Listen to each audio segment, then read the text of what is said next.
LC won the Pro Tour, right? Oh, that's a completely different Pro Tour. Yeah, sorry, so that's Japan. Like, right. So Chapin didn't even play in that Pro Tour. Yeah. So what I meant is like, but when you think of Pro Fan, you think of Patrick Chapin. So like. Okay. I mean, I feel like I think about Nassif. All right. More than I think about Chapin. I don't know. But also like Nassif's top deck is like the story of that top 8. So it's easy to think that maybe he might have won the Pro Tour. Anyway, what matters is that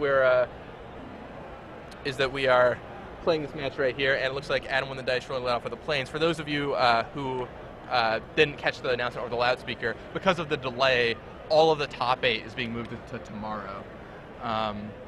So instead of watching the quarterfinals tonight and then having the semifinals and finals play out, we will just be seeing the Swiss rounds tonight, and then you can tune in early tomorrow morning for the rest of it.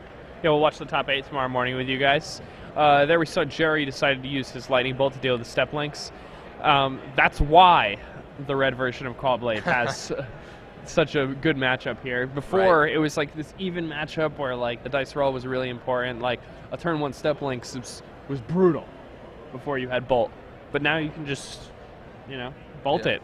Yeah, I mean, like before you might see like Gerry taking 4 damage on this turn, and now Gerry's like, no, mountain bullet. All right, it's out of here. We're done.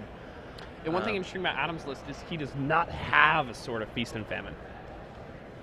Yeah. Oh, that is interesting. So Adam has a Stoneforge Mystic package, and his targets are Adventuring Gear, of course, but he has Sword of Body and Mind and Bone Horde, no Feast and Famine. So that's a curious decision. I'm sure he had a good reason for it. So turn 2 Stoneforge by Adam, and Gerry just plays a Seachrome Coast and passes. Now, what equipment did Adam get with that Stoneforge Mystic? I didn't catch it. I think the camera might have been panned away.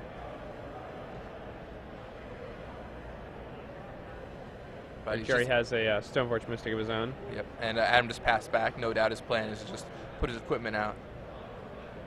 Generally a pretty good plan. That's how the Stoneforge Mystic thing plays out more often than not. And a preordain from Gerry. Yeah, I mean, the thing about the Mystic is it's, like, the fact that it gets you the equipment is great, but getting it through counter spells for free, being able to, like, play it on your opponent's turn, reduce the cost by 1, are just all great assets of Stoneforge. Gerry there preordains. Has a Day of Judgment in his hand. Yep, saw that one. And here comes Stoneforge Mystic. Yep, gonna shuffle his deck. And probably grab Feast and Famine? Or do you think you would grab Body and Mind in this matchup? Once again, I can't quite tell because of how the camera's panned, but I'm sure we'll see here in just a second. In the Burst matchup, a lot of the time we've been getting sort of Body and Mind. Yeah. The guy is really important. Yeah, right? the Wolf really helps out. Yeah. They have cards like Journey and things like that. Gerry opts for the Feast and Famine version. Nice. Which is still not a bad call. You can't go wrong with either one, and I'm sure Gerry's got a plan. So yeah, I believe in the Gerry.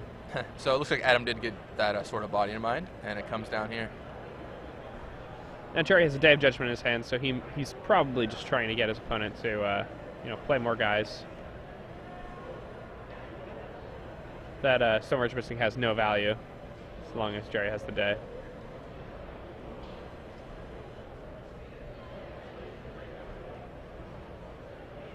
This one's stuck on 2 lands, which should, make you think that Gerry has a very solid lead here. He's going to Fate Seal. He's going to pass. Now Adam gets to connect here with a sword. He's going to mill Gerry for 10 cards. He's going to make a Wolf. He could go out the Jace and put the Jace down to 2, but unless he has a Bolt or something to finish it off, it seems like that's kind of a questionable line of play. And yeah, Adam really needs another land here. He's got Adventuring Gear, so he really needs another land. Okay, so looks like he has one. He's might just been saving. It. Boom. All right, Terramorphic Expanse. He's cracking it. That's a lot of damage. He's coming in for 7. That thing is 7 power. Yeah, I think Gerry's going to take the hit here and not the Jace, would be my prediction.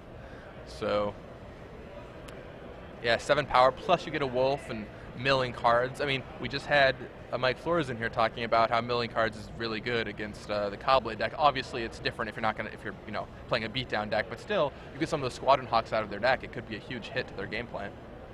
I think it's also something that has a lot less importance than he necessarily was putting into it. Sure.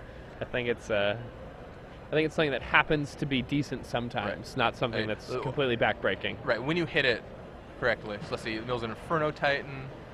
See, is that a Day of Judgment, 2 Gideons, Preordains, Spell Pierce, and 1 Squadron Hawk, it looks like. You think it's single Hawk out of there? Yeah, I think you got 1 Hawk. And that 2/2 Wolf comes down. So Gerry's sitting on 13 life, but he managed to untap with an active Jace. So yeah, that's I mean, Gerry's going to have a turn where he goes Brainstorm with Jace, Day of Judgment. Yep. Aren't those the best turns? Anytime we're untapped with Jace is a good turn in my book. Yeah.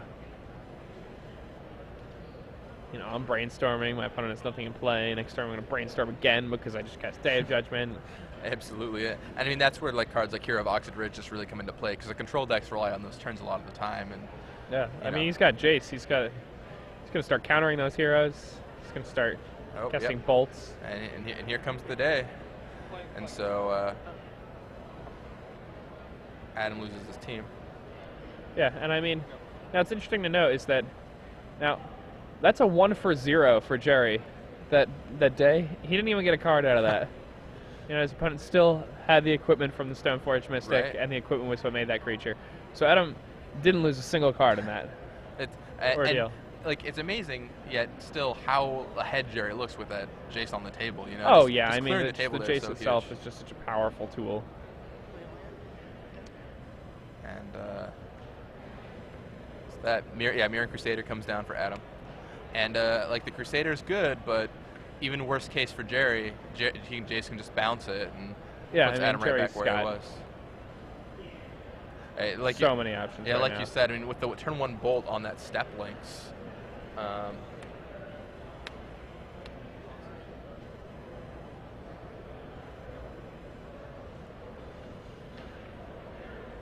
like this play by Gerry. He has to bounce the Mirran Crusader. Yep.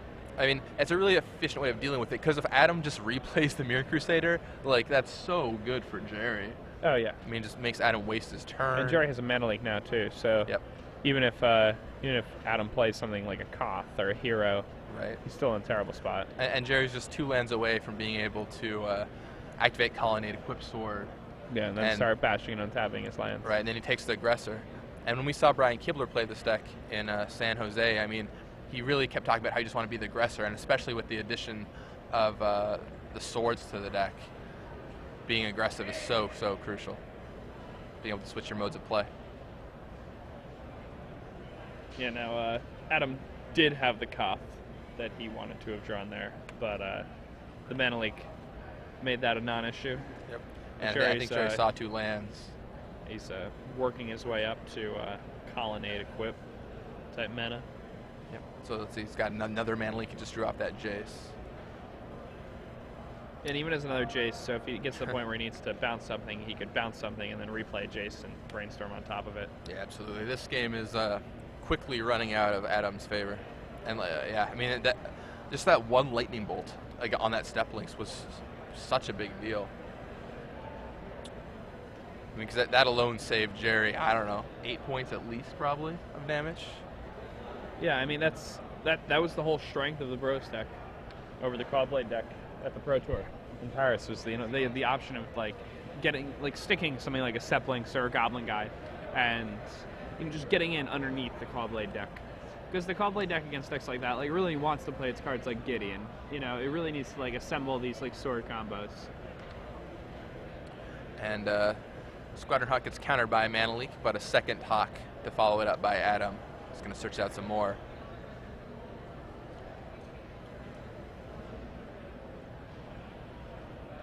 It's always frustrating when you use a mana leak on a Squadron Hawk and they play another one.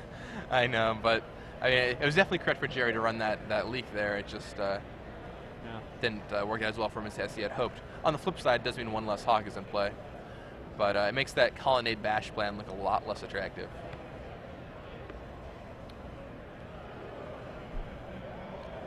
I mean, he's getting another brainstorm. You can't really. And shuffle the good old shuffle your deck, brainstorm. I mean. Yeah, I mean, Gerry doesn't look to be in any sort of trouble here.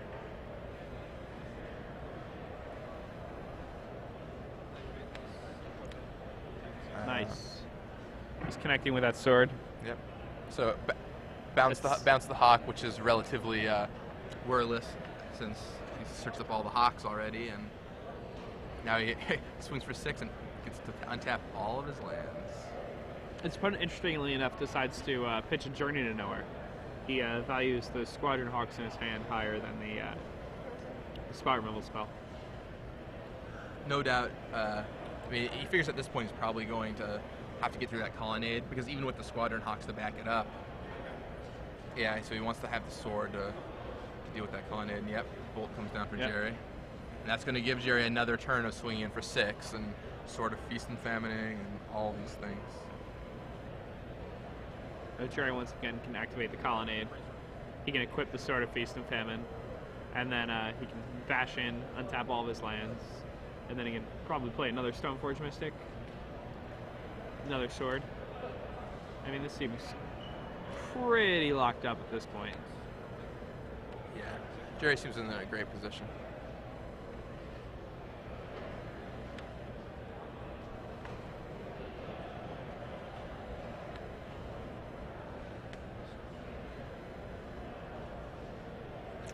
I mean, Adam still has a lot of cards, though. We don't know what's in his hand. And, Adam has a lot of cards, just doesn't necessarily have the time to use it all. And then here comes down another Stoneforge Mystic and a Squadron Hawk. Gerry grabs his other 2 hawks. That's pretty powerful. Yeah. It's going to be a rough... I don't know. I can't think of many lines of play where Adam's able to pull this one out.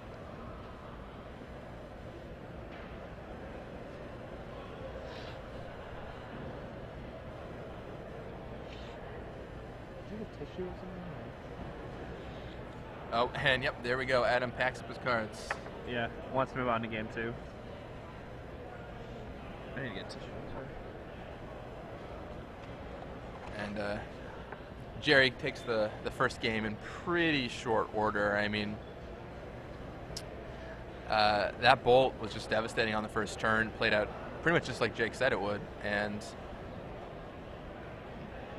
except Adam was a little light on lands, and now they're going into sideboard games. Looking at their sideboards, looks like let's see, Gerry is definitely getting those Cunning Spark Mages. Those are going to be huge for him, and another Day of Judgment. Other than that, those seem to be maybe what he's bringing in. Divine Offering is a potential card. There's probably a good chance Offering will come in depending on how many cards Gerry has to take out. He's already bringing in several. But and then from Adam's side, he has, let's see, Mark and Mutiny, Core Firewalker, Cunning Spark Mage, Arc Trail, Sword of Feast and Famine, Basilisk Collar, and Koth are all cards he's got sitting in his sideboard. If he's worried about those Squadron Hawks coming up the ground, he might bring in that Cunning Spark Mage just to give him, just to be able to take those guys down. Firewalker is pro-red for whatever that's worth to him. I don't know if Arc Trail makes it. And so the sword's in his sideboard, of Feast and Famine, so he might want that potentially. Seems good in the control match. So we didn't know the notices before, but the sword, Jake, is in the sideboard. So that's an interesting choice. That's an interesting choice. Yeah, I'm surprised he chose the Body and Mind main. Yeah, so you think he's going to be boarding in for the control matchups, or what do you think that's there for? I'm not sure. Now, it's interesting, like, Adam could very well, like, move to a Cunning Spark Mage plan post-board. I think that's what a lot of these people have been doing. So I don't know if you really want the sword, because then you're going to want to search for a collar. Now, he doesn't know that Gerry's on a Linvala plan post-board. Let's see, does Gerry have 2 or 3 Linvalas? Just 2 Linvalas. 2, so his list is identical to Drew Lemon's. Yes. Okay.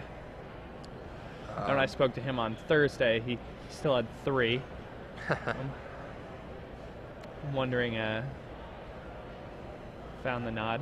Now, post-board, this seems like it just gets better for Gerry, right? Yeah, I mean, those Cunning Spark Mages are just going to be brutal against Adam. I mean, like, on a draw, it could just be too little, too late. That's very much true. I mean, if he hits a fast draw of, like, Goblin Guide, you know, a turn 1 step links into, like, a turn 2, like, Goblin Guide, right, with a bolt or something like that. Like, or I mean, you can't do that because it's impossible to have the right lands to do that. But I mean, just so long as you have like an aggressive start and your opponent does not have a lightning bolt, it doesn't matter if they have a Spark Mage. by the time they actually, you know, do anything like relevant, like play the Spark Mage, like you've already dealt them like 13 or 14 damage, and it's easy to just reach over the top with the last few points. Yeah, I mean, I think one of the big hinges of this matchup is just if Gerry has a Bolt in his opener. I mean, that seems so incredibly good for him in the first game. And no. And just so you know, Gerry's deck is identical to his deck from last weekend, except he has found room for a single Inferno Titan over a Day of Judgment in his main deck list. The Linvalas he didn't have last week, right? Oh, I'm talking about the main deck. Oh, just the his main deck. His main deck is identical, +1 Inferno Titan. His sideboard, he found room for Linvalas.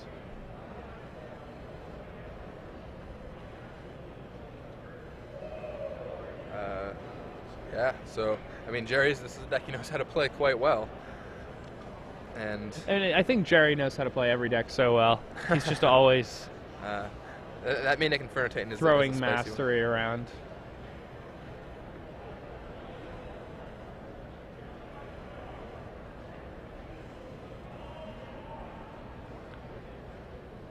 Clausa Fuentes watching his friend Gerry Thompson. Ooh. Gerry's got a pretty nice opener here. It's one of those openers where, like, it has great potential in a preordain. So what do you have there? I see Stoneforge Mystic, Day of Judgment, Island Preordain. What else is there? I believe there's a Linvala. Okay. Yep, it looks like there's a Linvala. And a Gideon. Too. That, and it looks like we have a Goblin Guide opening. Yep, here comes Goblin Guide. And digs Gerry to another land. Something that's pretty good. Gerry's going to have to discard in his end step here. He draws another land, too. Unless he drew like a red source and a lightning bolt. Did not occur. And Preordain happens. Looks like, is that 2 more lands? It is 2 more lands. So he definitely wants to set a land on top so he gets a free draw from the guide, right? Yeah, I mean, it's definitely going to put 1 on. Ooh. Oh, and he draws that mountain. That's interesting.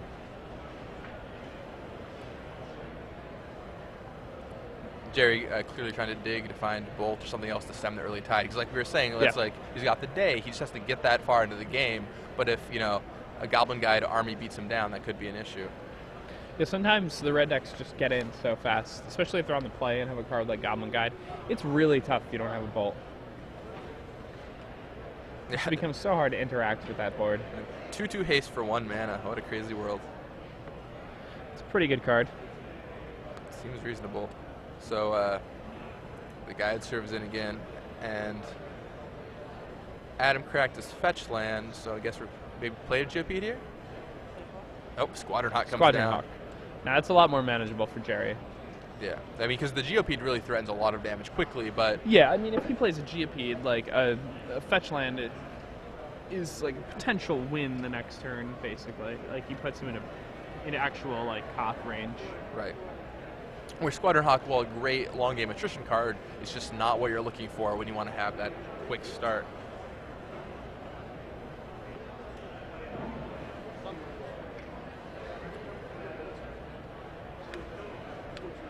And here, Gerry quickly lays that Stoneforge Mystic out there. And he finds a Basilisk Caller, which, even without a Spark Mage active, can still gain him some life and Death Touch away a Goblin Guide or something similar. You know, Collar is one of those cards that Collar is actually just insane in the Caw-Blade Mirror, even if you don't have a Spark Mage, because you just put a Collar on a Squadron Hawk and they can't attack you anymore. Right. Like, it doesn't matter how many swords they put on their own Hawk, like, it's, you know, I mean, Basilisks are scary creatures. Yeah, I mean, everyone always thinks of Basilisk Caller plus Cunning Spark Mage, but the Caller is just a great card on its own. Yeah, it's really good. Alongside the Squadron Hawks, it just becomes like in endless stream of condemns. Absolutely. So we see Adam serve in with Squadron Hawk and Goblin Guide here, and Gerry is thinking about if he wants to block. And yeah, he ends up putting his Stoneforge Mystic in front of that Goblin Guide, saves 2 points of damage. Gerry's been having to discard because the Goblin Guides have been fueling up his hand so much. Another Mystic comes down in the game, this time on Adam's side. Gerry's definitely on his heels here, but This is not entirely unreasonable. And this time the Basilisk Collar is on Adam's side. And here comes down the collar. Oof. That's a board. All right, Jerry's going to preordain again. What is he looking for? He may just want like a... I don't know if he has a mana leak or some other way to interact with his opponent on his next turn. That would have been nice if he was able to, you know, play another land, pass the turn with mana leak up, and then once the turn gets passed back to him, he can play day. Yeah, I mean, so Jerry's almost certainly daying next turn, but he's taking at least 4 points of damage here. Yeah, so here comes in, yep, all 4.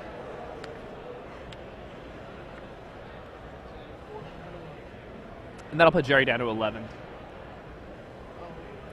And then Adam cracks his land. Could we potentially see a Koth this turn? That's going to be pretty rough. If Jerry's forced I mean, the day, he definitely didn't have a Koth because he would have played it before combat. Cracked for 4. I mean, I think that's the play that you would make in that situation. It's possible he could be trying to go for the ultimate here, but... Well, isn't it still good to play before combat if you're going for the ultimate? Right, yeah, that's true. Yeah, no, you're right. Yeah, it's definitely not Koth. Unless, yeah, no, there's absolutely no reason why. It's probably not a 4-drop. It could be like another Mystic, something like that. Okay, so yeah, he's just going to game out another Hawk. Okay. Yeah, another Mystic would be nice because he could, you know, Stoneforge in the equipment he gets with the one that's not summoning sick. So Jerry draws Cunning Spark Mage, which is going to be huge for him post. Yeah, I mean, now Jerry's got this. Yeah, it's a great situation for him. No, I mean, his land that comes into play tapped, it's all but locked up at this point. I mean, so hard for Adam at this point. Yeah, I mean, alright, so taps 3, and there's a Spark Mage with a collar. That I guess will help stem the tide of Jerry's Spark Mage collar, but the Spark Mages are still going to trade up at worst. But I'm sure Jerry's considering his options. He'd love to find a way to kill that Spark Mage, and he's got a Gideon. Well, I mean, he can just play Gideon. And yeah. Yep, and he's going to be +2. You have to attack me. And then it makes it pretty good to kill that Spark Mage next turn with the Gideon's -2 ability. You know, he has to use the Spark Mage main phase, which, you know, one may think, well, now Jerry can shoot that Spark Mage on his next turn with Gideon, but he doesn't even have to. He can just play his own Spark Mage, and Adams is tapped, so... Yes. Yeah, Gideon's really interesting. It slows down that Spark Mage, or not necessarily slows down. It forces the Spark Mage to use the sorcery speed. Yeah. Which, it, like, makes the Spark Mage lose the Spark Mage war. Definitely. Also, just once again, it allows it to be killed by Gideon. I think Jerry will likely go for the Spark Mage on Spark Mage plan here, depending on what Adam plays. All right, so here comes another Squadron Hawk.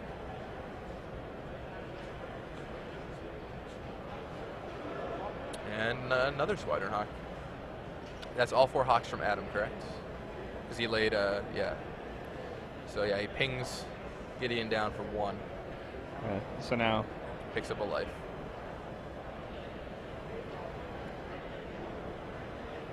Gideon will go back up to 8. 8 loyalty is just so much loyalty for that So Burrow step to much. push through. It's pretty hard to beat that down. Yeah. Yep. Jerry quickly looks and sends him south. Yeah. Oh, and No, I don't there's need those Squadron cards. Hawk. Yeah, Jerry keeps finding what he's looking for.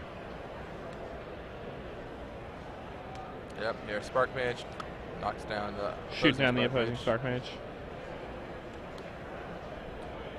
And here comes a Squadron Hawk.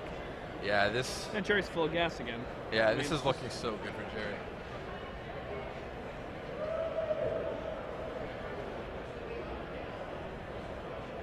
Just gotta hope he doesn't forget that Gideon.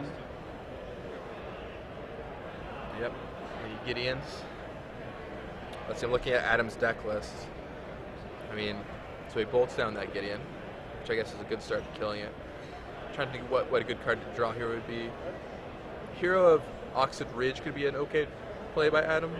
Yeah, I mean, the one rough part about Hero of Oxid Ridge is that, like, he's still just got to like crack everything at the Gideon, and then he just really opens himself up to like a second day. Right. I mean, and he knows Gerry's played like so many preordains and things like that. Yeah, It's just really hard. I mean, Adam is 1 card, and Gerry, okay, Arc Trail. So we did Bargain in the Arc Trails. That was really good there. Knocks down that Spark Mage. Huh.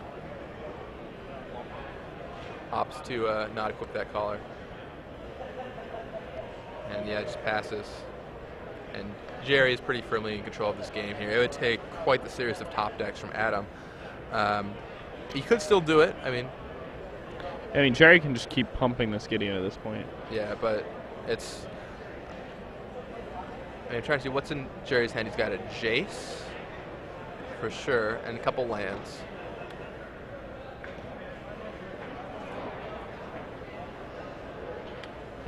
Oh man, another Spark Mage. Whew. And Adam is out of cards. This seems like a rough situation. Trying to figure out a sequence of plays. But it does not look particularly likely, even if Adam were to draw every card he could want in order. I mean, Gideon locks it up sometimes. What a powerful, effect on the board. You have Gideon and he just, you have to attack him every single turn. He makes your Spark Mages useless. Yeah, I mean, just goes to show, things are looking maybe a little rough for Gerry early on, and then, just a couple preordains later, he found the cards he was looking for. Yeah, and I mean, Adam, luckily for Gerry, had a Squadron Hawk instead of a plated GAP on turn 2, and he was able to save a lot of damage there. Okay, so another Arc Trail off the top for Adam. That's helps stem the tide a little, but yeah, that's going to take that guy down. And Gideon can honestly just start coming in for 6 here. Yeah, I mean, he could even lifelink it up. Yeah, just give Gideon a collar, right, and gain 6 life. That seems pretty likely what's going to happen on the next attack step. Pretty good to me.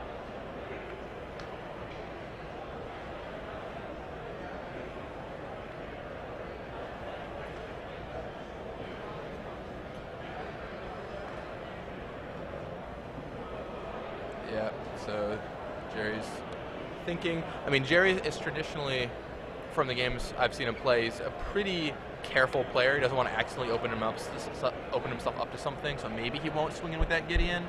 But it seems so good to me to activate that Gideon and put a collar on it. But I'm sure he's considering, right now he's trying to figure out how can Adam win this game? What series of draws can happen? If I gain 6 life and he swings in and kills my Gideon, it's really interesting, how does Adam win this game if Gideon has 4 loyalty? Right. Because I feel like the windows close, a lot of them. Right, exactly. All right, so he lays a Glacial Fortress. Yep, and he's going to do that. And yeah, here we go. Servant for 11 points. Gerry's going to go up 6 life.